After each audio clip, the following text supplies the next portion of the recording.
Hey, welcome to the Star Wars Unlearned podcast. My name is Josiah Shuett, and I'm joined by Nathan Hawley. What we're doing is we're looking at Star Wars from the perspective of its creator. So we're turning off our fan brains and really just trying to uncover the story that Lucas is trying to tell. We're in the middle of our series on the Phantom Menace, where we explore the filmmaking, the history, the mythology, and everything else that Lucas and his team used to bring this first chapter of the Star Wars saga to life. So join us as we dive in and unlearn what we have learned about the Star Wars story.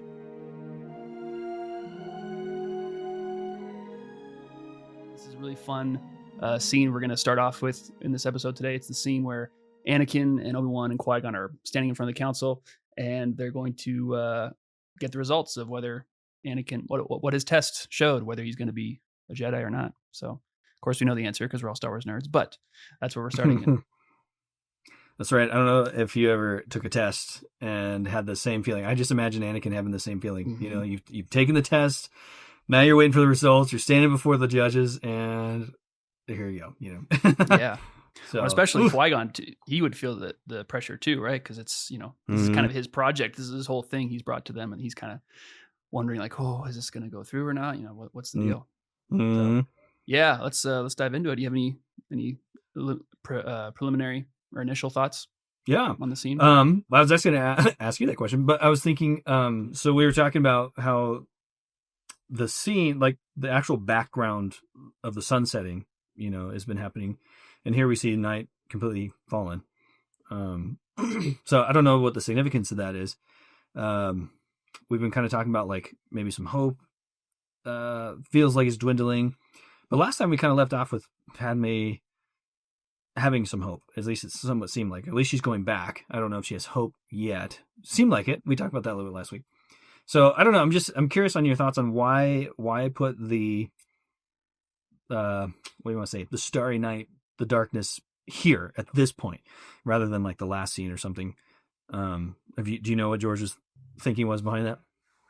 Yeah, well, actually, I assumed at first, like you did, that it was nighttime at this point. But if you look at the script, it says at this point it's twilight. So the last couple scenes it said sunset, and so now it says it's twilight. And the very next scene at the landing platform, it says it's full on nighttime. Oh, really? And so, wow. Yeah. So okay. And I looked at the movie, and if you look at it, there's still just a tiny bit of light in the sky. It's still not entirely dark. You can still see some clouds and stuff. So it's still twilight. It's not quite night yet.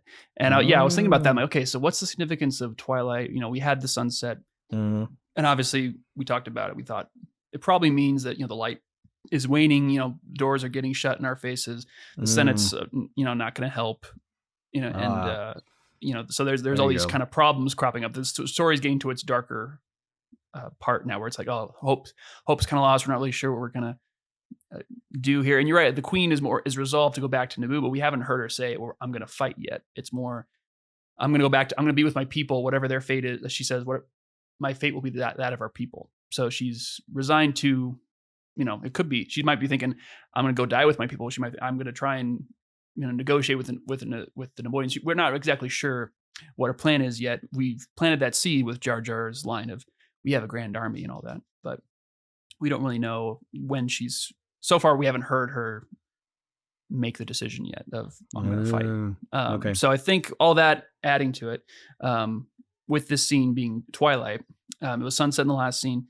And if you search, so since I noticed that it was twilight in the script, I looked it up. And so if you search the word twilight, what you find is a bunch of photos of vampires and werewolves. So you search twilight word definition. Oh, I get you. So you don't get the movie. Yeah, exactly. So I was like, okay, yeah, that way you don't get the movie stuff, because I refined my search. I should have known that ahead of time. I should have known I was going to get a bunch of Taylor Lautner and whatever Robert Pattinson pictures. Anyway, once I narrowed down my search, one of the meanings you get, one of the definitions of twilight is a period or state of obscurity, ambiguity, or gradual decline. And so I think, which we've heard, people say it's the twilight of the Republic or Twilight of the Jedi, that kind of thing. People use that word in that context. And I thought, oh, duh, George is using that visually here to kind of indicate that things are getting more and more bleak. We're not really sure if we have any solutions for the problems that are mounting up, right? And so that's what's going on here, right? It's all accumulated in this scene where Qui-Gon and Obi-Wan they all get their day ruined.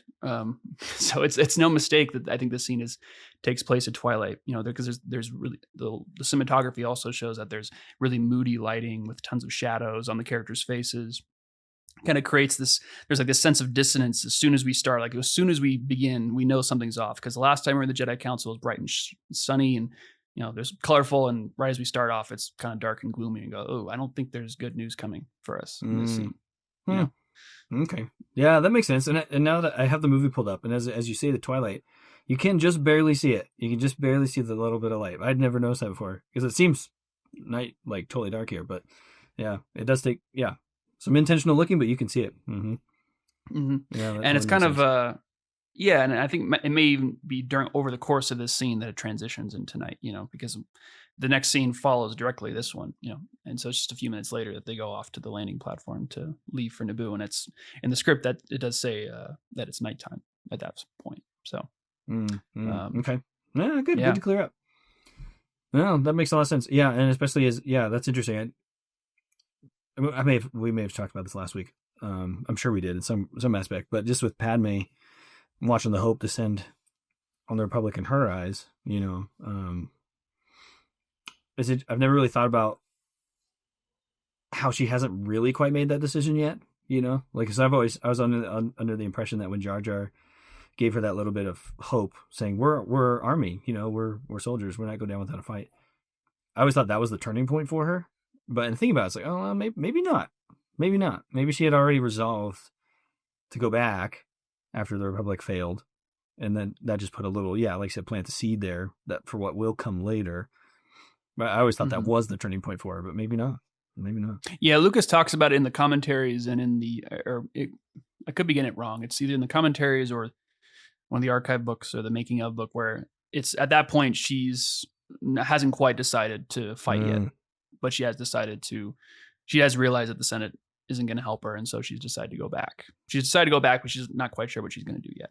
But that seed, but Jar Jar does put that, he does plant that seed. He does get that idea.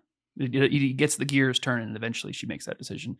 Because that's what that scene on the ship is about. Again, involving Jar Jar. When she calls him out. Okay. So that's the real turning point. Okay. At least as far as the audience knows, that's when she reveals it. We don't never actually see her make the decision herself, but that's when she reveals what her plan is. Because even on the landing platform, she doesn't really kind of make any indication that she's going back to fight. Well, that makes so much more sense, especially with just the physical picture of what's going on in the sunset. Like hope descending on her, darkness descending on her hopes, and then Anakin, same exact thing, back to back, and Qui-Gon, kind of all at the same time. Yeah, that makes so much more sense. Oh, that's so cool. Yeah, I never quite realized that. So, this is why we're doing this. It's so much fun. You learn something new every single time. Unlearn what you have learned. Exactly. I got to reset the fan brain. Cause it's so fun these tiny little things that eventually add up and you get a whole new picture. Yeah. Just a little line here, a little bit of, a bit of there's a little bit of light in that darkness over there in the sky. So it's kind of twilight and all this stuff kind of adds up. Yeah, you're right. So it is fun to look at all this and see these little things. It is. Mm-hmm. But you want me to dive into the script here and get into the dialogue? In the story. Yeah. Mm-hmm. So in the original script, the scene starts a little bit earlier. Yoda has the first line here where he says, "Correct you were, Qui-Gon." And Mace Windu says, "His cells contain a very high concentration of midichlorians." And Kiadi says, "The Force is strong with him," which is where the scene starts in the movie.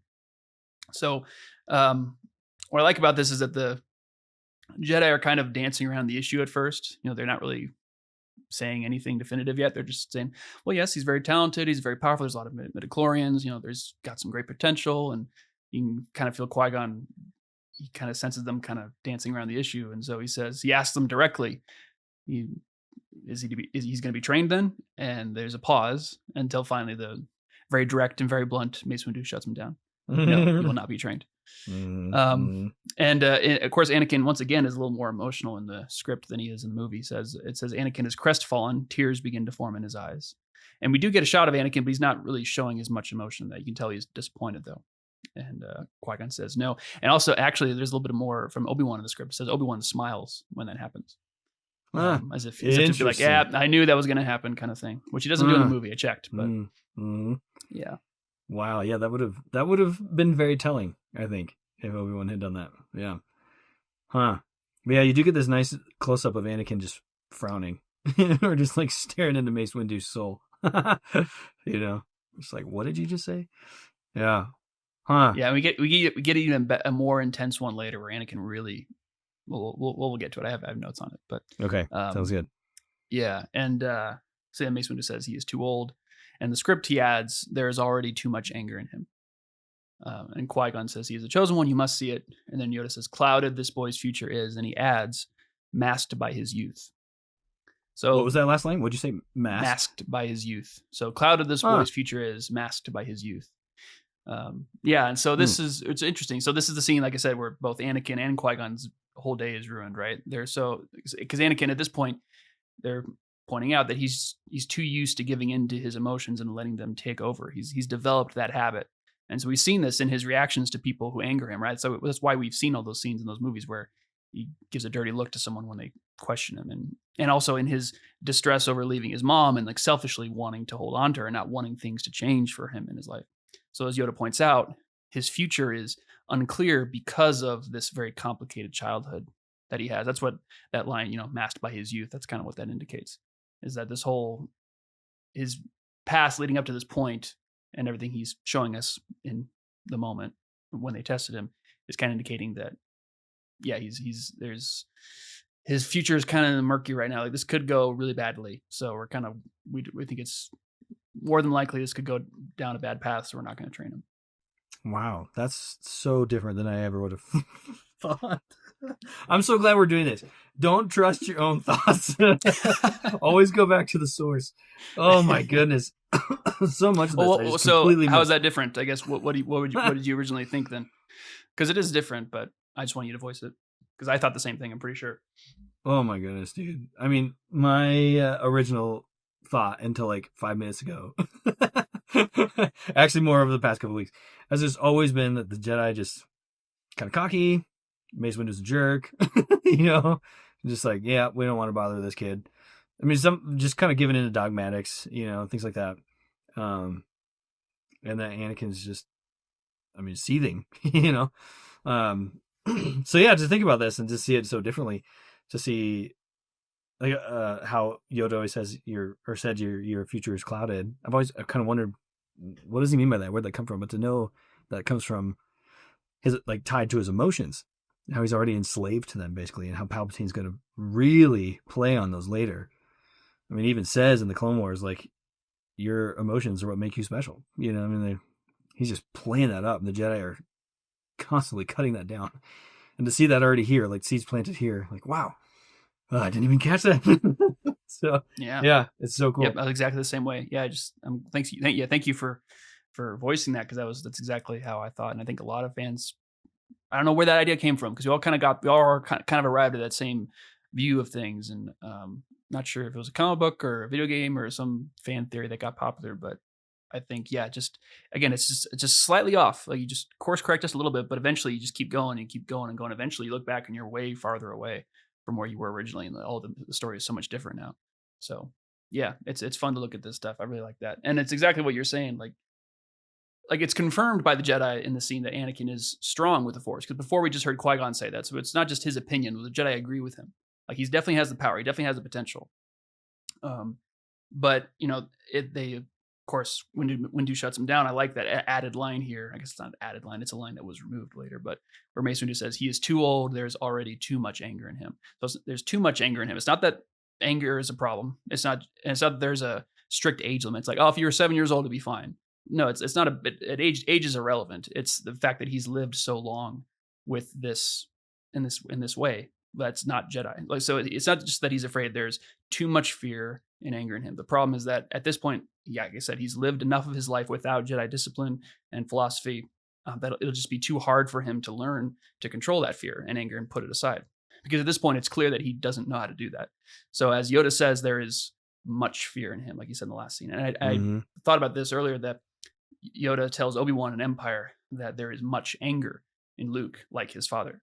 So there's much fear. The problem is that there's much fear and much anger. And Lucas says that in the commentary. He says there is a lot of anger. So it's not just the fact that there's anger or fear is present. Oh no, he's angry. Bye. No, it's like everyone gets angry, everyone gets afraid. But when you have so much of it, it's like, so having fear and having anger isn't the end of the world, but a Jedi is supposed to control and overcome those feelings. So once you have, when you have so much of it, it's obvious, like you said, you're a slave to it. That's when you're a danger to yourself and a danger to those around you. That's when it would be a mistake to train as a Jedi, because there's so much hard work you have to undo. It's not, and it's not impossible, as we see with Anakin and Luke. It's not impossible to do, but it's very dangerous. And so it's very, it's a conservative, very cautious decision from the Jedi Council, but it's not outrageous. It's not uncalled for. It's a very smart decision in this case. And Qui-Gon's the one who says, no, we should just skip the youngling phase and just go straight. I'll train him then. I'll straight to a Padawan. It's like, what, dude? No, this is crazy. He's always the rebel, the maverick. Yeah, absolutely, man. And I wish, I was thinking about this after our conversation last time, because it's just been rocking my world. Like, how did I miss so much of this? Some of it, honestly, I mean, just being a kid, when you're 10 years old watching this movie, you're not thinking of those on that level a lot of times. You're just like, man, that's Anakin, this is so cool, or whatever. So there's that part of it. But I was also thinking, like, well, some of this is hard to catch. Like, you gotta be really intentional to see. Like, it's not super cleared out. Like, just even that one line, if George had left that in, I think that would have changed the scene quite a bit. There's too much anger in him. That just changes everything, in my perspective. But it's interesting he took that out, because I feel like that would have really added some stuff. So I think there's that part too, where it's not just blatant in your face, but I think part of it is like what you said last time too, is that we've become so familiar with this that it's easy to miss those as well. Like, I never understood that, or at least never gave it a second thought. The quote that Yoda said, much fear, or no, see through you, we can. Like, I never even really thought about the implications of that, Like, so, and I say all this because, like, my interpretation of this scene, and actually the scene in Empire Strikes Back with Yoda and Luke, it just seems like that age thing is just an excuse for them. I always interpret it as like, oh, he's too old, I don't want to deal with this mess, So it's interesting to have my whole perspective change, to unlearn what I've learned.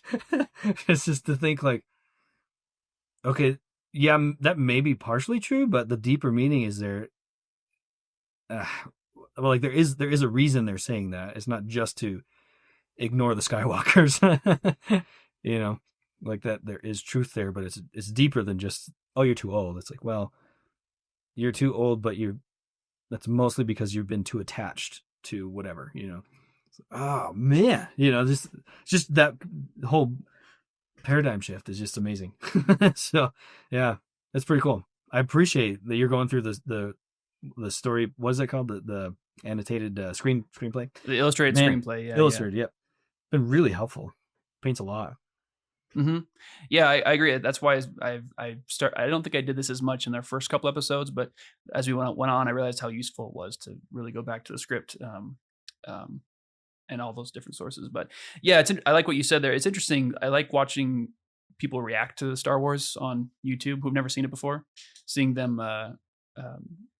Because I would argue, there is some stuff in here that we talk about that is a little hard to get the first time around when you watch through Star Wars. But I would argue that George tried really hard to make sure that all the important stuff was there in the movies that you needed.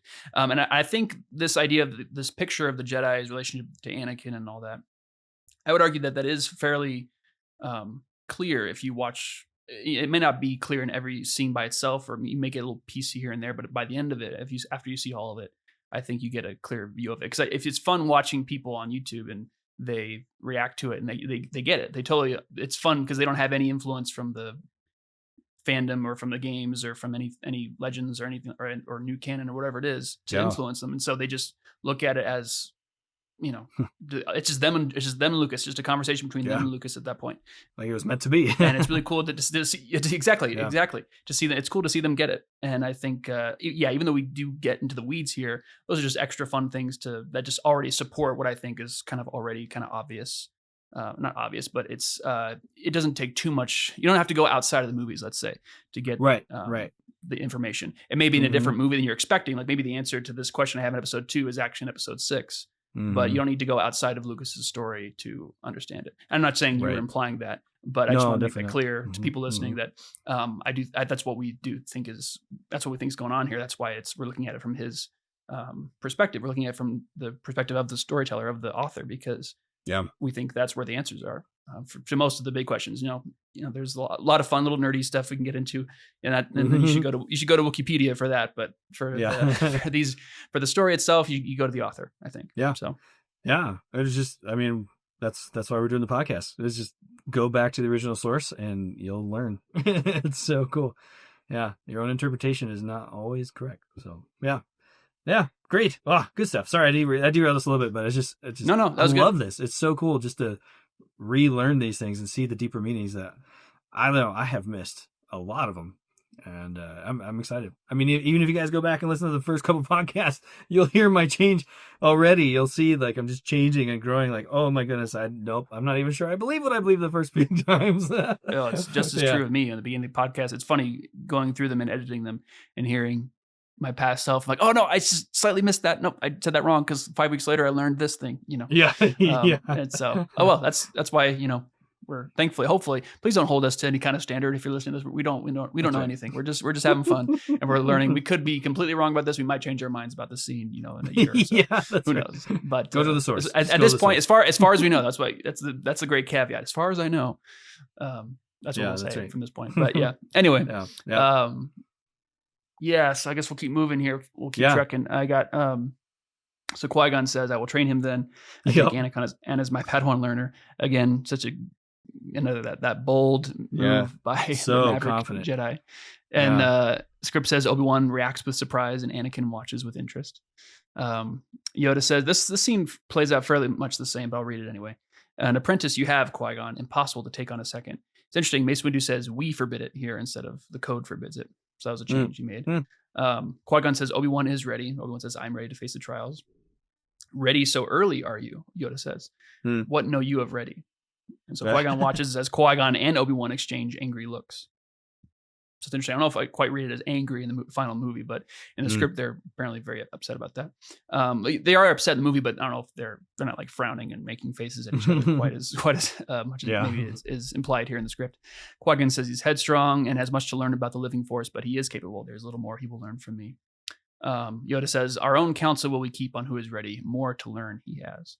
So Yoda has some extra bits here that are interesting that he added. Or there are extra lines here where he says, ready so early are you? What know you of ready?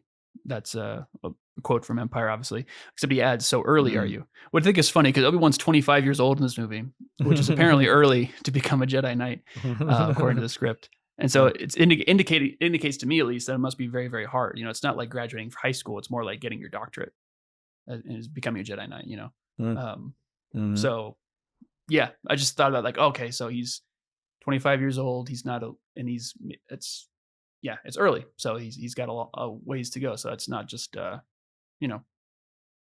not an easy thing to achieve, clearly. As much as you may want it, as Obi-Wan does in this scene. But yeah, boy. So a couple thoughts on this. I always really appreciate Qui. I mean, it's so Qui-Gon. He just so confident at this point. I mean, in a couple different ways. The first one is he is the chosen one. There's no like, are you sure? He is the chosen one. You must see it. And he's just almost shaming them. Like, how do you guys not see this? And then, and then just him just breaking the code. I don't know if it's breaking the code, but him just stepping out there and be like, all right, fine. I'm going to take him as my apprentice. It's just such a good Qui-Gon thing. He's going to have his way. Yeah. Like you said, the rebel. Well, it's interesting because he's not breaking the code. He knows that he can only have one. So he says, well, Obi-Wan's ready. So I'll just do a Padawan swap here. And, and it's interesting that Obi-Wan in this scene has this exact same feeling that Anakin will have in the next movie. Now, he feels ready to advance, but his superiors are holding him back. So now it's Obi-Wan's turn to be angry. Now his day's ruined. So all three of these Jedi get their day ruined. All three of these characters get their day ruined by the Council. And again, Qui-Gon brings up the living force. Yes. And that Obi-Wan needs to learn more about it. And so like we said before, Obi-Wan doesn't respond to the living force manifestations around him like Jar Jar and Anakin. He doesn't really trust them. He doesn't really think much of them. At the beginning of the film, he didn't pick up on the Nemoidian sphere in the present moment, right? like Qui-Gon did. So his arc in this movie, and his lesson in this movie, is to engage with the living Force, recognize the potential in the present, recognize the gifts the Force gives you when they're right in front of you. So I like that this is another piece of that where Qui-Gon just voices that problem with Obi-Wan. He has much to learn about the living Force, but he is capable. And of course, we know he's capable because he does take on that lesson by the end of the movie. And like I said, this little point here where it's either Obi-Wan or Anakin. Qui-Gon can't have both, and he knows that, so he has to choose the favorite, and he chooses Anakin. And that's probably definitely a shock for Obi-Wan, right? That's why the first thing we see when that happens, when Qui-Gon announces that he's going to train Anakin, is we cut to a close-up of Obi-Wan for his reaction. He knows what that means when Qui-Gon says that. He knows that you can only have one apprentice. So when Qui-Gon says that, this means he's ditching him for the new kid, which is probably how he feels about it. It's probably how he feels about it at first, right? He's probably a little bit insulted, a little bit upset, but immediately Qui-Gon he talks him up to the council. He says, no, this kid's got it. He's ready. So there's not enough time to know if Obi-Wan actually is really upset by that or not, but by the end of it, very quickly, he's like, oh man, my master actually trusts me. He actually thinks I'm capable. Even if Yoda and the council aren't quite sure. Yeah. Do you know, this is going back just a step. Do you know if Qui-Gon's the only one who mentions the living Force in the saga? I don't know if I've heard it anywhere else in the saga. I just don't know. That's a good point. In the movies, maybe he might be the only one in the movies who says it. I don't know about Clone Wars. That's true. A lot to go through, but he's definitely the only one in this movie, I think, who's brought it up, and which makes sense because he's all about the living Force. That's his whole character is propping up the living Force. That's a good point, though. You're probably right, actually. I'll have to keep an eye on that as we go on, because I don't remember hearing that phrase in the original trilogy. I could be wrong. I definitely could be wrong. And really, after this point, I mean, we hear it in Clone Wars a little bit. In that Yoda arc in season 6, and it's Qui-Gon. Qui-Gon introduces it. I'm curious by that, because I wonder. I mean, that's really intentional, right? Like George wrote that for a reason, and I'm just wondering if, like you said, this is just a great picture of who he is and where he's at, kind of spiritually at this point, where the other Jedi just aren't. I don't know, just aren't there, or they're just not aware of it, or not thinking along those lines. I don't know, but they're not as focused on it as he is. Yeah. Because ultimately, as we find out, Qui-Gon's right, and this is. I mean, he's going to be right the whole time. What's coming? He is the chosen one. All that kind of stuff. And so it's just kind of a neat picture for who Qui-Gon is and his understanding of the Force, whereas nobody else quite is on the same wavelength of him as him for some reason. So I was just curious if that comes up later or not, or if that's unique to Qui-Gon. So yeah, it's a good question. I think it's no mistake that that phrase shows up in this movie, because this movie does deal a lot with the living Force. Like that's the whole point of. That's why we have the whole midichlorian metaphor of the two organisms working together for mutual advantage. That whole metaphor, the whole biology metaphor here with the Gungans and the Naboo, and that's all about the living Force working with each other, working together. And so yes, I don't think we get the other half of the Force. It's so funny if you ask someone, what are the two sides of the Force? They'll say the dark side and the light side. It's like, no, it's the living Force and the cosmic Force. The dark side and the light and the light side. Those are the ways to use it, but those aren't actual parts of the Force. The cosmic Force, I think, only appears in Clone Wars. I think that's right. I think you're right. By name, obviously, we interact with it throughout the movies, but I think. The living Force, I think George probably just named it in this movie because it was more relevant to the story. Again, the Force is kind of supposed to be mysterious. I think George doesn't want it to be completely figured out throughout the story. Like we learn about the Force throughout the entire saga. We're still learning about it in the very last scenes of Return of the Jedi. So it's never not a mystery. But I think that every once in a while, when it suits the story, when it suits the moment, he'll put a little more detail into it. And so I think the cosmic Force, again, it's one of those things that you don't necessarily need. It's one of those extra things we kind of get into if we're going to get into the weeds of it, which we will eventually. But it's not, essential to understanding the story. So that's why we go outside of the movie in that case to his stuff he's written or behind the scenes stuff in Clone Wars. Even though it's fun to look at, but yeah, it's not essential. You need to know what the Force is and need to know and what you need to know about the Force. He tells you in the movies, but might not be everything. And we are going to learn about the living Force a little bit more and the Cosmic Force in this next scene. Yes, with Qui-Gon and Anakin. So we'll get to that for sure. Okay. I was trying to look up a quote. I'm pretty sure he has a quote explaining a little bit of that in the archive book, but I can't find it. I'll keep looking. I will say this: George says this about Qui-Gon. Qui-Gon is an outlier, an independent soul. Even though he's a Jedi, he doesn't just go along. He's not neutral. One could say that he's, in essence, a troublemaker because he wants to do it his way. In that case, he's me. And then he laughs. Yep. And you definitely see that at his peak here. You know? Yeah. Well, think about George Lucas as a Qui-Gon of the filmmaking world, right? He's the maverick. He's the one who's always making weird decisions that everyone else is like, no, why would you do that? That's so strange. No one believed in Lucas when he was making Star Wars, and people always would hate on his movies and on his decisions. With the prequels, every time George was innovating, everyone's like, no, sorry, we're not ready for this. But eventually, he's kind of, I think, proven right a lot of the time. So it's very similar to Qui-Gon, where Qui-Gon makes a lot of decisions that are really disastrous in the near future, but in the distant future, he's proven right with Anakin being the chosen one. He proves right, yeah. Yeah. And I find it interesting because even all the way up to episode 6, like all the way up to the very end, it still seems to be that way. Like Obi-Wan, Yoda, they still don't seem to be buying what Qui-Gon's saying here. All through Empire Strikes Back, Return of the Sith, Return of the Jedi, right? It seems that Anakin really surprises them in the end, by actually overcoming the Sith. So I don't know. It's just interesting that Qui-Gon has this thread all the way through. Yeah. And we see it right here. So yeah, and just like the fact that he wants to skip the youngling phase, like I said, and go straight to Anakin as a Padawan. That's a perfect example of that outlier, that troublemaker, where it's like, that's crazy. It's like, why would you, but it ends up happening, not through Qui-Gon, but the council eventually decides, no, yeah, Obi-Wan's going to train this kid and we're going to skip the youngling phase. And so Anakin skips a foundational time in a Jedi's training, and that has repercussions, both good and bad, actually.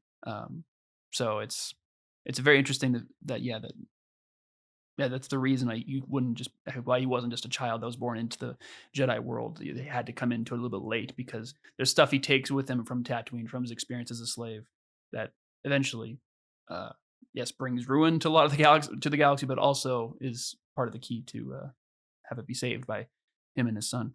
So it's really cool how all these seeds are planted in this film, for sure. Yeah. So total side note, I was just looking at the scene here. You can see the floor of the Jedi Council, like the actual tiles or whatever. And it's interesting. The symbol there. Well, number one, like you said, they always point to the center. Like it's a circle. It's never just one guy. But there's a symbol on the floor that looks a lot like the Chancellor symbol, or maybe the Republic symbol. I just don't know if that's. Oh, really? Yeah, it's different. It almost looks like a plume. It almost looks like the Sultan's turban in Aladdin. Is it the same symbol that's on Plo Koon's armor on his arms? Ooh. Is it that same symbol? I think it's like a Jedi symbol. I think you see that symbol elsewhere. I don't know. Good question. I'm not sure exactly which one you're looking at. If I remember the symbol on the Jedi Council floor, I think it's that kind of, sort of looks like a peacock plume, sort of, or something. Yeah, but kind of elongated. Mm-hmm. Yeah, I think that's on Plo Koon's forearm pieces, if I'm not mistaken. At least in the early seasons of the Clone Wars. That's cool. I think it is like a Jedi symbol that you kind of see, one of their kind of logo kind of type things you see on, or a visual motif of the Jedi you see printed on, like in this case, the floor and on different parts of them. But yeah, I was looking at the Jedi Council floor in this scene. I was like, I wonder if there's anything significant about that pattern, but I couldn't really find it. I didn't look too hard into it. I was distracted with other stuff, but I was gonna actually. All good. Actually, here's a little nerdy question for you. Can you name all the Jedi Council members without looking at them? Nope, I definitely can't. I already know that. I can name probably about half of them. I don't know the guy's name with the long neck. He looks almost Kaminoan. I don't know his name. I can't remember his name. Yarl Poof. But I knew that. I should know. It was so funny. I was in the shower the other day thinking, like, hey, can I name all the Jedi Council members? Like, I think I can. I think I can name them in order, like from left to right as they're seated. But I kept coming up with 11. I'm like, there's 12. Which one am I missing? And I went through like the whole day, like, what is the 12th one? I kept forgetting. And it was, it's either, I don't know how to say it, Even or Evan Peel. Oh yeah, Evan Peel. Yeah, I always felt bad. I'm like, oh, sorry, dude, I forgot you. But wow, so I didn't realize there's 12 of them. There's always 12. Is it just the council's always 12? if it's full up, yeah, I think there's 12 seats, right? Because it's okay. Here we go. I'll do it. So Depa Billaba, Edith Yep. Koth, Yep. Yarl Poof, Mm-hmm.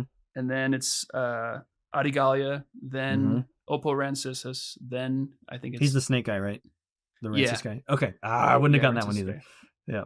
Then it's Evan Peel or even Peel.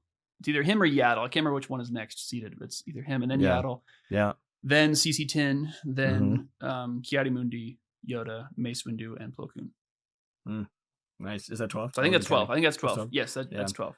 Nice. Well done. I could have gotten, I think I would have probably gotten 10. 10 out of 12. Yeah. I know I would have missed 2, but yeah, wow, Evan Peel would have been hard. And I mean, Yarl Poof doesn't do anything. He just sits there and bobs his head back and forth. His head, yeah. Yeah. That's really interesting though, the significance of the 12. I mean, I don't know if George intended this or not, but in mythology, particularly in biblical history, it's the 12 disciples, the 12 tribes of Israel. Yeah. Very significant number. Good catch, yeah. So I wonder if that's influencing this at all, if that's influencing George at all. I don't know. Do you know? I don't know. There probably is something there. I don't know why he picked 12. Yeah. I'd be curious to know if that's influenced him or not. I mean, there are some biblical themes that are obviously influencing in Star Wars to some sense. The virgin birth and maybe the 12 here, things like that. So that's very interesting. Good catch. I was just curious. Look into that. Yeah. So nice. Good job on naming all 12 of them though. That's pretty cool. I think I did that right. I have to. The comments will let us know if I did that right or not. But I think so. Yeah. Nice. Anyway, so then, do you have more thoughts on the first part? Because then they kind of shift gears a little bit and get to the Queen's attack. Yes, I was about to. Yeah, I was about to shift gears into that part here. Okay. Let's do it. Because that is. Let's. Mace Windu says now is not the time for this. The Senate is voting for a new Supreme Chancellor. Queen Amidala is returning home, which will put pressure on the Federation and could widen the confrontation.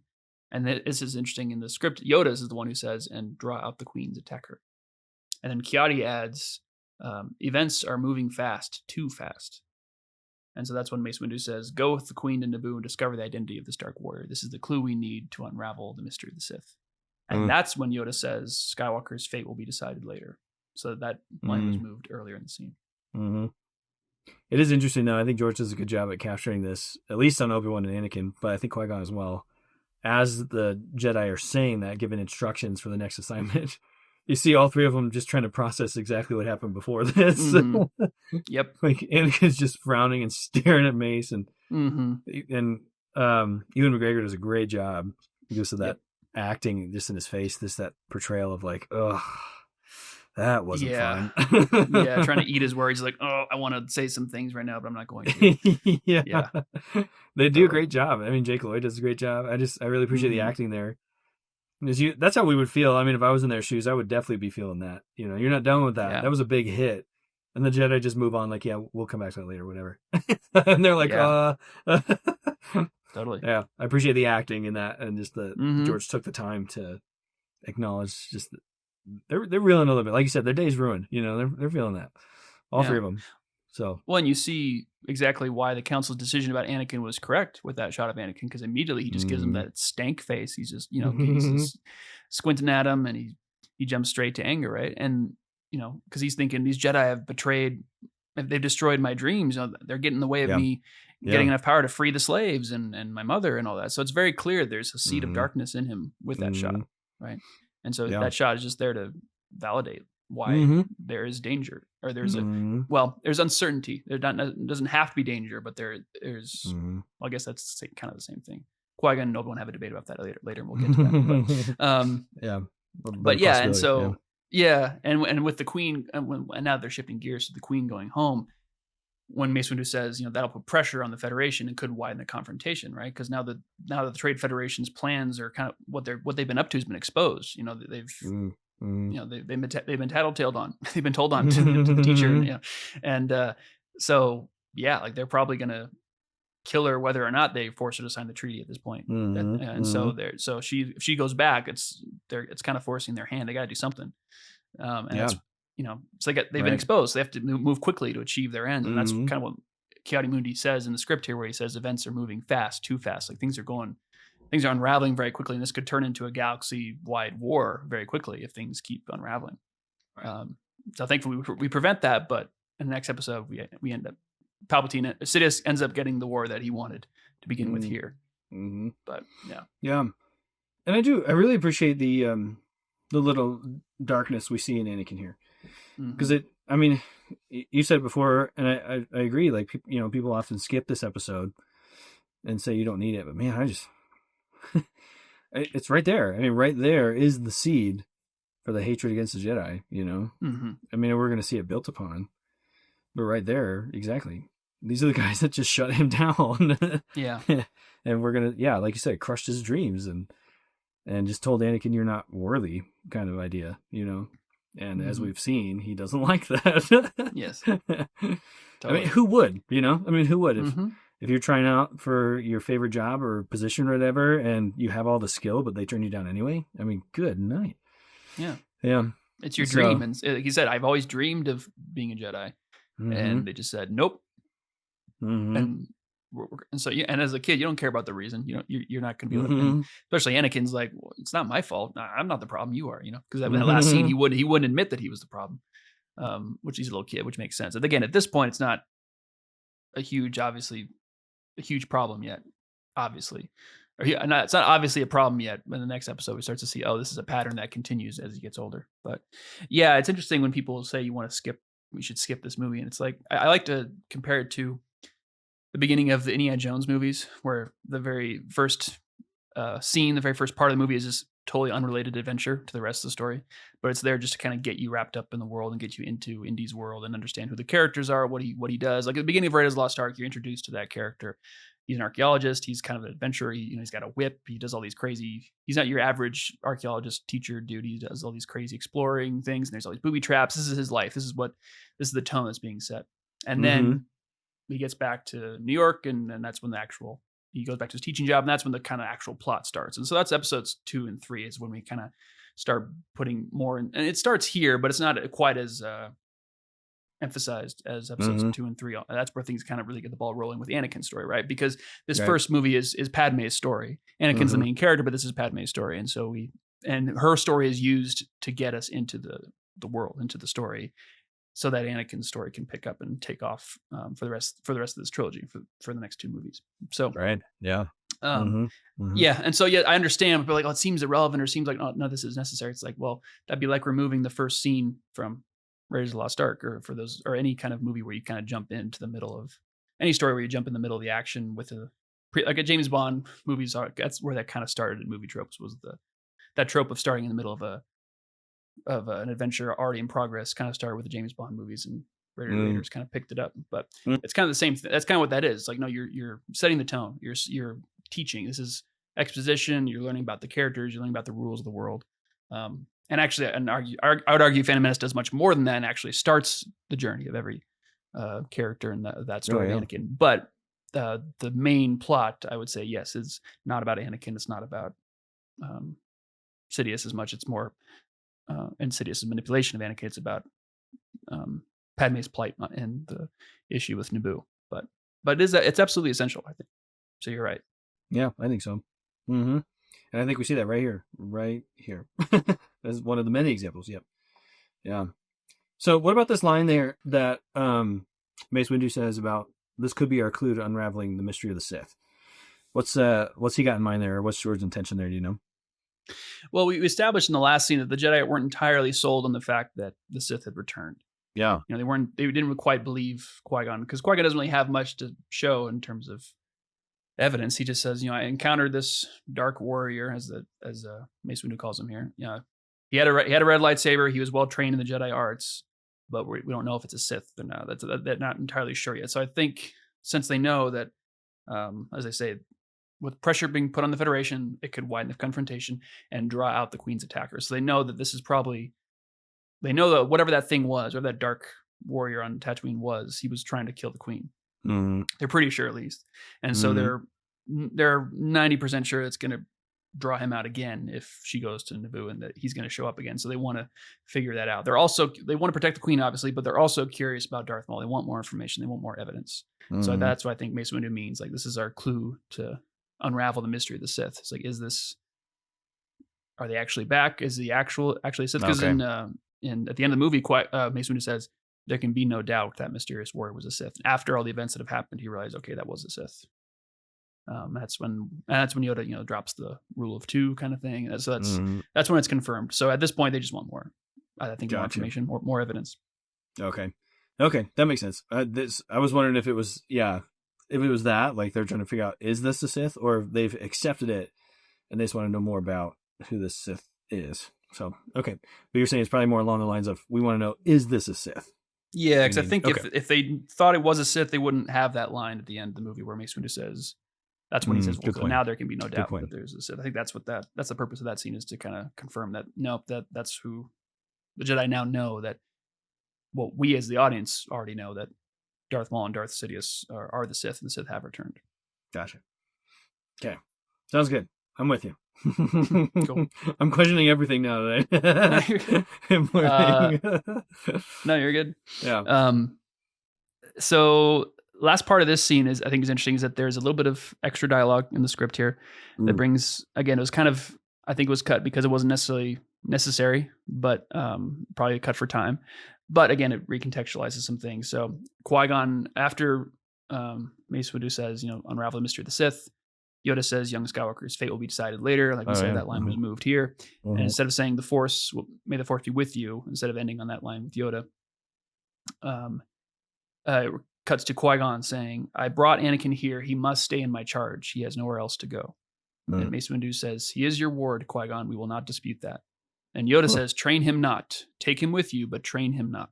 And Mace Windu says, protect the Queen, but do not intercede if it comes to war until we have the Senate's approval. Then Yoda says, may the Force be with you. And that's how the scene ends. Those are some big lines. Yeah. And so it kind of sets up things we learn a little bit later. So it explains why Anakin tags along and why Qui-Gon respects the Council's decision and doesn't train Anakin later on. Like when he says, I'm not allowed to train you, so I want you to watch me, because he was specifically told not to train him. Yeah. And his line when he tells Padme, I can only protect you. I can't fight a war for you. Right. Exactly. Yeah. Yep. Totally. And so again, that's probably why it's probably why those lines weren't exactly necessary, because we kind of gather it on later, but it helped kind of, for me at least, it kind of, especially that line about Qui-Gon protecting the Queen, not fighting the war. I didn't really think too much about that before I was researching this, and it made a lot more sense to me now. So like the Council is clear, like, we're Jedi. Don't go be a warrior. Don't lead a bunch of Gungans into battle. Don't lead troops. You're there to protect her, make sure she doesn't die. That's it. And which I never really picked up on that, because at first I thought, me neither. Well, he does go to war for him. Like, well, actually, no, he doesn't. They're not leading troops into battle. They're there just to protect the Queen. When Darth Maul shows up, no, we'll handle this. You get out of here. We're not. This isn't really us partaking in the war, because again, the Jedi need the Senate's approval. They're still connected with the Republic. They still are an extension of the. Is it I always get this wrong. The judicial department or something, whatever it is, of the Republic. So, and they're not warriors. They're not supposed to be fighting wars anyway. So that's why they're telling them to be the Jedi, be the protector.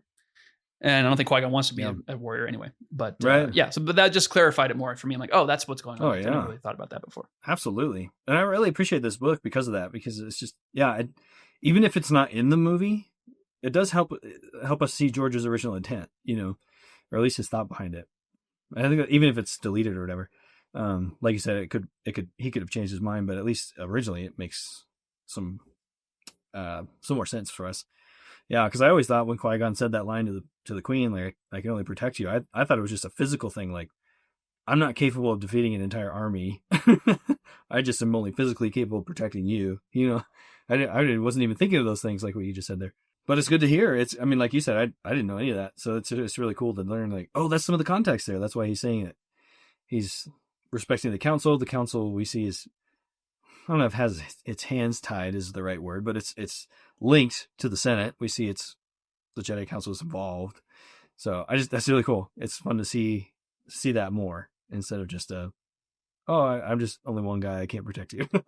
Or I can't. Well, it's great to see. Yeah. And it's just great to see what the Jedi's attitude towards being in war, and being what a warrior is before they actually they're forced to be drawn into one in the next movie. Yeah. Right. At this point, they're like, no, like, don't get involved in the war. Just, stay a Jedi, do your job, but don't go crazy. That's not what we're about. and that dialogue to me seems like it's there more for the audience than for the Jedi. Like, I think Qui-Gon knows that the Jedi is not supposed to be a warrior. I think the Jedi Council knows that too, but that's there to tell the audience. At least it was originally before he cut it out again, because I don't think it was entirely necessary. But it was there just to kind of say, by the way, the Jedi don't do this, and so that when he's probably had that in mind. So when he set up the war in Episode 2, that it's oh no, the Jedi are being warriors now. That's a problem. Yeah. So yeah, that's it's good. a fun little piece of dialogue, or a couple pieces of dialogue at the end there to kind of add some new perspective. Mm-hmm. Yeah, absolutely. Just a couple quick things here I want to mention about that scene. That's aside from the script and storytelling, but that first wide shot of the Jedi Council, when you see that first wide shot of the room, is just good visual storytelling. But because it's if you look at it, only the three characters in the middle of the room, Qui-Gon, Obi-Wan, and Anakin, and the three Jedi that they talk to are really lit in that scene. Everyone else is kind of in darkness, as if they almost have a spotlight. It's not super obvious, but if you look at it, only Ki-Adi-Mundi, Yoda, and Mace Windu are really lit. Everyone else is kind of in darkness. And this draws the audience's eye to who's talking, where the focus of the scene is. So very quickly, if you're looking at this shot, your eyes are drawn to the light. They're not looking at the dark parts. So you know who's talking. You know you're in the middle of a conversation. So George has to give you information very quickly to get you up to speed, so he doesn't have to have Anakin or have Obi-Wan and Qui-Gon walk in and see who they start talking to. He wants to keep it. He wants to keep the pace brisk and keep it moving. So that's just a very quick way, using visually, just to indicate where the important part of the scene is, what to look at. That's cool. But if you look at Plo Koon, like in that scene, he's in complete darkness. But in the next time we see him is in the like a medium shot with him and Mace Windu and Yoda in it. I think he is lit. So it's inconsistent. It's lighting, and that's very common in filmmaking. Actually, some people will point out things like this and say, "Oh, it's a continuity error," but inconsistent lighting is, you see that in if you look for it, you'll see it everywhere, because the lighting isn't there to be realistic. It's there to help tell the story. And so it's there to be an aid to the audience. So that's just an example of Lucas and David Tattersall, the director of photography, just knowing their craft and being very particular about the lighting. I just bring it up. There's other examples that just stood out to me, and I realized I hadn't really talked about lighting too much in these analysis, these conversations we've been doing. And I thought it'd be fun to bring it up here just to highlight that they know what they're doing, and that there's a reason why Plo Koon seems to be in complete darkness in one shot and is lit in the next one. Is because it aesthetically, visually, the first shot has a purpose that lighting Plo Koon wouldn't help, wouldn't build towards. So that's all. That's all. Really cool. Just a quick thing, just to you start noticing these little decisions they make here and there. And I was going to say that CG Yoda here looks really phenomenal, because there's a close up of him where we lose focus on Yoda as his body gets farther away from camera. So his ear that's furthest away from camera is kind of out of focus, and the part that's closer to the camera is. And this is something that wasn't possible in CGI in 1999 or 2002. We don't see it in Attack of the Clones, but you do see it in Revenge of the Sith. So it just kind of shows you that how well the CGI Yoda was getting at that point, and when they went back to add this for the I guess the 3D release of Phantom Menace is when they added it. I think I don't remember. Was just how far CGI has come with Yoda. So I thought he looked. I just thought, especially with the cool like mood lighting, he looks really cool in this scene. So I just wanted to point that out. Yeah, that's great. That's cool. More things I would never thought of. Yeah. Well, it's not super. Yeah, that's so good. Cool, but just as a fan of VFX and filmmaking, and also this is interesting. I don't know if you know this. If you've ever seen behind the scenes footage of the council chambers, in episode 1 at least, they originally had shorter windows, so that there's like kind of like a silver metal barrier at the very bottom of the windows between the window and the floor, and in the original construction of the set, that was doubled up. There was 2 of those. And so what happened is they decided to make the windows bigger and have them go further down to the floor. And so they had to cut around all the members of the Jedi Council and mask them out from the background and put the cityscape in behind them. So there's a lot of visual effects happening that you're not really aware of, where they're just cutting around Mace Windu's like shoulders and head and everything. Oh man. So a lot of work. Cool. It's just a lot of work that ILM has to put in these tiny little shots that you wouldn't even notice. Wow. Yeah. It's so big though. Yeah, like you said, it's all intentional. There's a purpose for it all, which is really neat. So I think it's worth bringing up. I know we talked about this a couple of weeks ago, but the fact that certain scenes look different because they were shot digitally, and there were certain pickup shots and reshoots. So there's one shot of Qui-Gon here, I think, nodding when Mace Windu talks to him to protect the Queen, and it looks very different from the rest of the scene. I think it was a pickup shot. Like George Lucas needed a shot of Qui-Gon responding and nodding to Mace Windu, either to cover up an edit or just because he wanted to see Qui-Gon's reaction to that.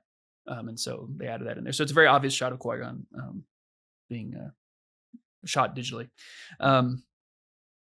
Yeah, so the last couple things, I want to talk about the music a little bit, because we don't talk about music as much as I think we should in these movies. Yes.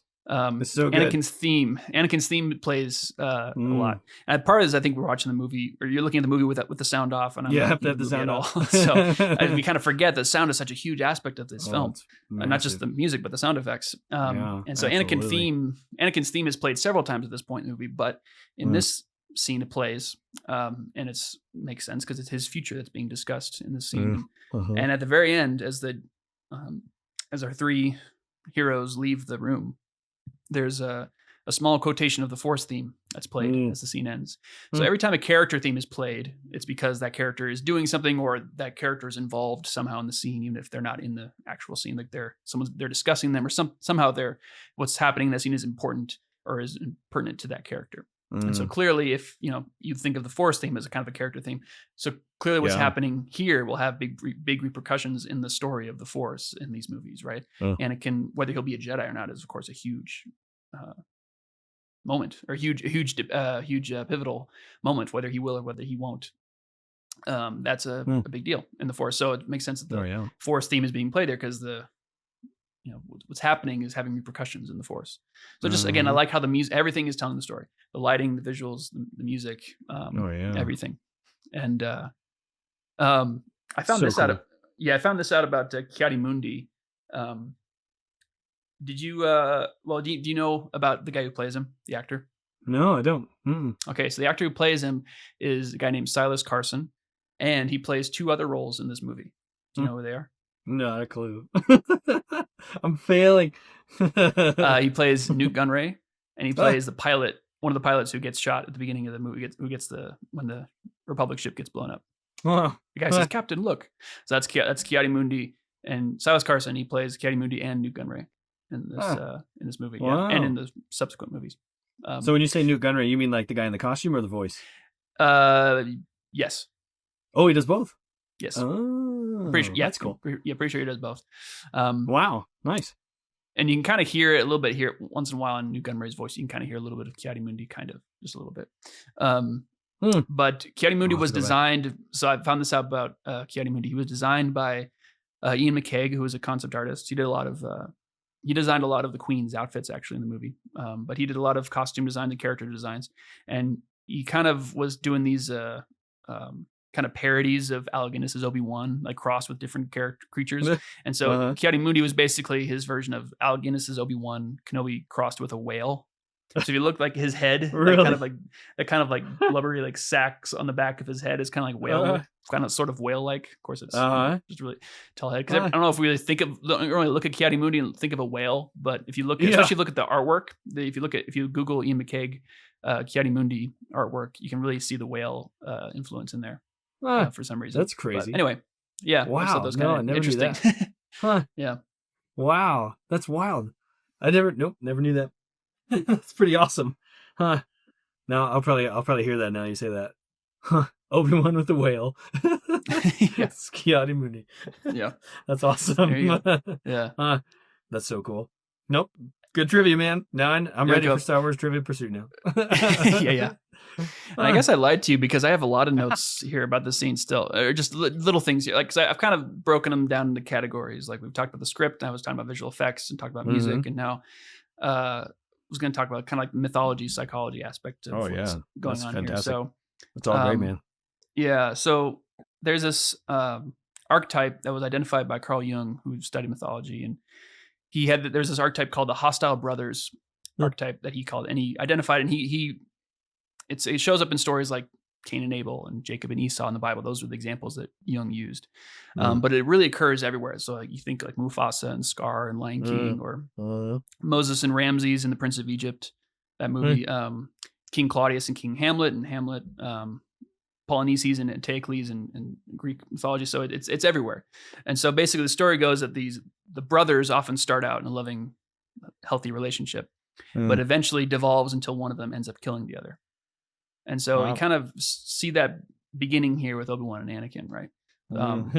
So in Star Wars, we kind of get, it's kind of fun. We kind of get both outcomes, because where Obi-Wan quote unquote kills Anakin or kills Vader, and then Vader quote unquote kills Obi-Wan, and both times it doesn't really work. It's like Vader comes back as a robot, and Obi-Wan comes back as a Force spirit. So I just think it's kind of funny that they both try and fail to kill each other, but that is interesting. Both times it doesn't take. But what's interesting, another interesting about that archetype that shows up in all these stories is that there is a son of one of the brothers who avenges the death of his father, and so Luke doesn't have an obvious and consistent father figure in the story. So Luke's first father figure is Obi-Wan. And so when Vader kills him, Luke now has a reason to kill Vader. And on top of that, he's told that Vader killed the father he never knew. But then in Empire Strikes Back, when Luke learns that his father is actually alive and Obi-Wan lied to him, now the audience has a reason to think that maybe Luke might join the Sith and betray the Jedi and try and kill them. So that there's a fun little, you're not quite sure which way it's going to go, because Luke now kind of has motivation to be angry at both sides. And since we kind of have seen that story play out many other times, that the hostile brothers and then the son who is going to avenge, the audience would be right to think that Luke is going to take revenge, especially when you hear especially in 1983 when you hear that the movie's going to be called Revenge of the Jedi, and it gets changed to Return of the Jedi. But anyway, I just like that Obi-Wan and Anakin's kind of story kind of parallels, and they don't always have to be biologically related brothers. A lot of times it's just their relationship. And so that Obi-Wan and Anakin do become those brothers that love each other, but eventually they become hostile and their relationship falls apart. And so it's just a very, very old story, very, very ancient idea that Lucas is playing with here. And it's just fun to see that play out in a galaxy far, far away. It is cool. And it starts right here. We see it.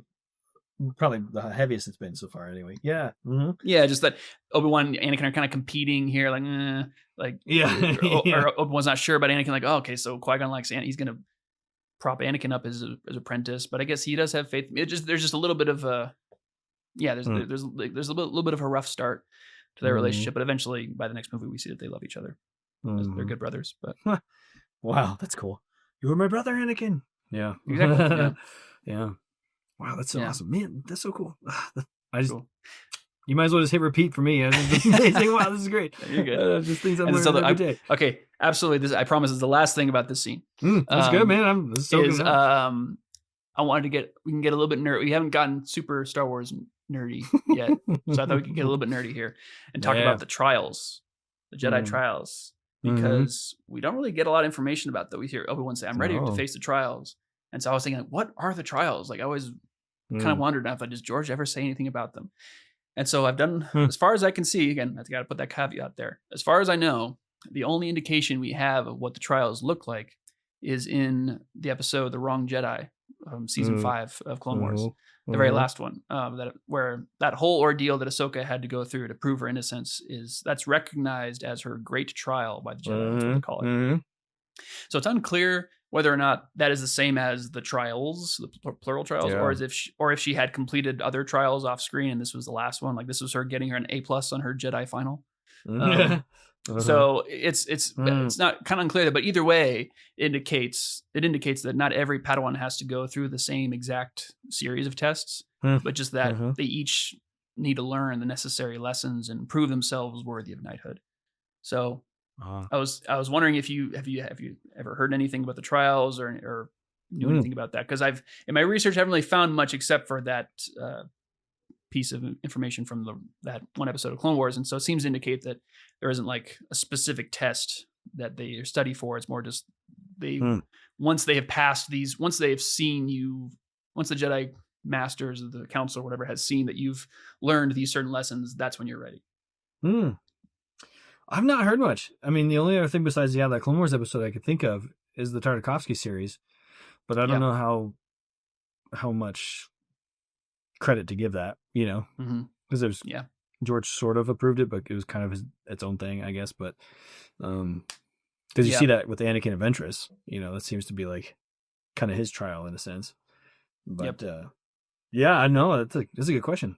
Yeah, it's one of those things that Gosh, I haven't heard anything. As fans, I'm always like, oh, that seems important, but it's clearly not important to Lucas. He's like, it's not important to the story. He's like, no, don't worry about it. It's not that important. It's just, there's some test to become a Jedi at night. And Anakin we never see him actually face it. But yeah, the Tartakovsky series is where I first kind of heard it talked about. Whereas, I don't remember off the top of my head. There's like a trial of skill, a trial of knowledge, or no, what is it? There's different trials. There's like 5 of them or whatever it is. But I don't know. yeah, I just thought it was interesting that the only time I really kind of see it crop up in anything that we know that he's approved is that Clone Wars episode where Ahsoka kind of has an unorthodox trial, but the Jedi accept it and say, well, you've learned the lesson, even if you didn't take the test that we expected. And so we're ready to grant you knighthood. It's also crazy that she gets granted knighthood so much earlier than Obi-Wan does. She's 17 or something in that in that scene or something, and he has to wait like another 10 years almost. But anyway, that was just one thing I wanted to bring up was like the trials. What's going on there? So if anyone knows what the trials are, like let us know. If anyone knows anything, because that's something I'm curious about. Good question.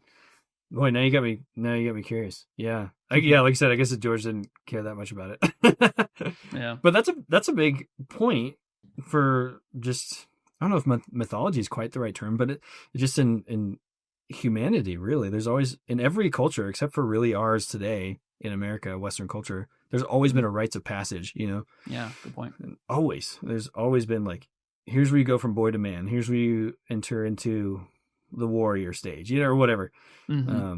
So it makes a lot of sense. It fits exactly with that kind of genre. Is that the right term for that? I don't know, but the feel. I mean, into knighthood from being a Padawan, it makes total sense.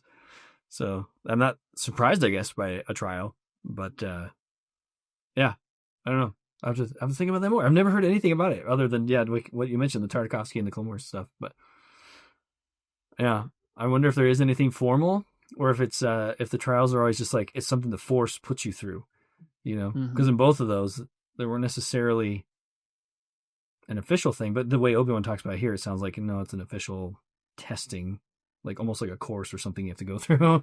But yeah, I don't know, and it's unclear whether or not Obi-Wan goes through the trials in like off screen, or if him facing Darth Maul and all that was considered his trial, and that he was granted knighthood after that because of that. It's hard to say. So there's always some question about that. So I'm curious as well about what all that means. So I don't know. I just thought I'd bring it up just to food for thought. Just to great thoughts. Very very Star Wars nerdy. Like, ooh, what are the trials? Because it's not that important. Not that important to the story, but it's important to us fans. Like, oh, what does that mean? Yeah, it is. Well, and if you haven't seen the Tartakovsky series, I highly recommend it because it is. It's just fun Star Wars. I mean, it's really extreme. It's funny. You'll laugh a few times, but yeah. But I really enjoy it. One of my favorite parts actually is the knighting ceremony for Anakin. Oh yeah, that's one of my favorite parts.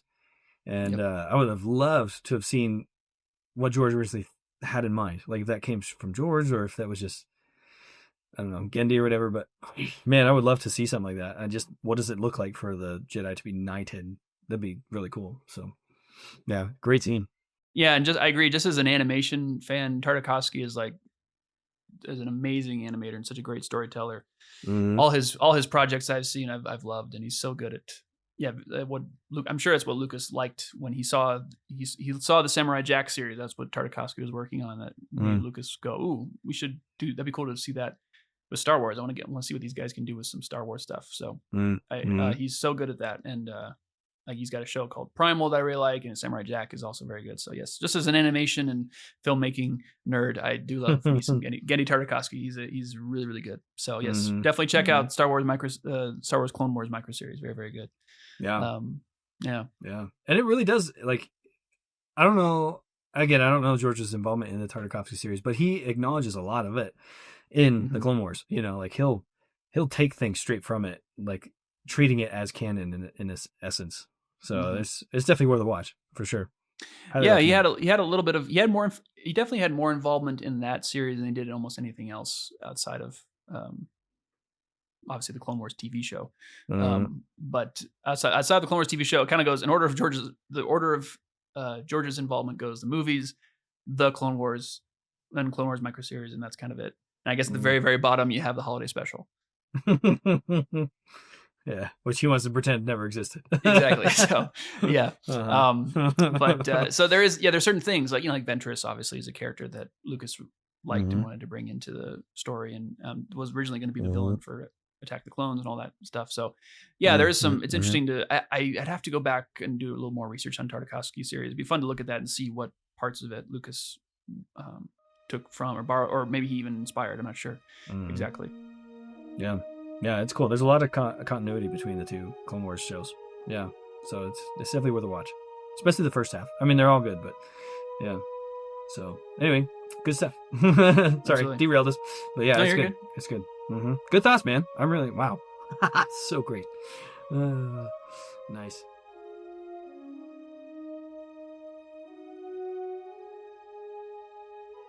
All right, that's it for this episode. Join us in the next one as we continue our series on the Phantom Menace. As always, thanks for listening, and on to the next one.